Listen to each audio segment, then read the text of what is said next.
పోలవరం ఇక బ్యారేజీ 41.15 మీటర్ల ఎత్తుకే నీటి నిల్వ చేస్తున్న విషయం ఇదే. అప్పుడు తొలి దశలో నీటి నిల్వ చేస్తామంటేనే ఇదే ఈనాడు ఇదే చంద్రబాబు నానా రచ్చరచ్చ చేశారు. 45 మీటర్లకు తీసుకెళ్తాము ఫస్ట్ ఈ రకంగా అంటే, ఇప్పుడు అసలు కేంద్ర ప్రభుత్వం ఏకంగా 41.15కే పరిమితం చేస్తే చంద్రబాబు గారు నోరు విప్పట్లేదు. ఈనాడు వాళ్ళు ఒక్క ముక్క రాయట్లేదు. అప్పుడేమో పచ్చి అబద్ధాలు ప్రచారం చేశారు, ఇప్పుడేమో నోరు విప్పట్లేదు. బూడిదపై చల్లారని రగడ. తాడిపత్రి నుంచి వచ్చిన జేసీ ప్రభాకర్ రెడ్డి లారీలు ఆర్టీపీపీ 600 మెగావాట్ల యూనిట్ వద్దే అడ్డుకున్న పోలీసులు. బకాయిలిచ్చి రవాణాలో 50% వాటా ఇవ్వాలంటున్న ఎమ్మెల్యే ఆదినారాయణ రెడ్డి వర్గీయులు. భారీగా మోహరించిన పోలీసులు, రెవెన్యూ అధికారులు. 144వ సెక్షన్ విధింపు.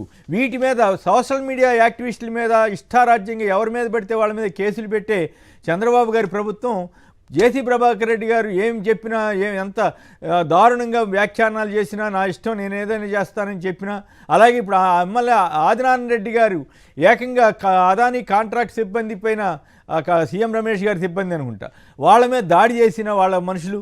అలాగే ఇప్పుడు ఇంత రచ్చ జరుగుతుంటే కనీసం పోలీసులు వెళ్ళి వాళ్ళిద్దరికి రక్షణ కల్పిస్తున్నారు తప్ప ఎక్కడ కేసు కూడా పెట్టట్లేదు. ఇలా ఉంది. ఏమి మన శివశంకర్ గారు చెప్పండి, మీరు ఆ ప్రాంతం వారే కదా, ఏమిటి బొగ్గు రగడ, ఈ బూడిద రగడ?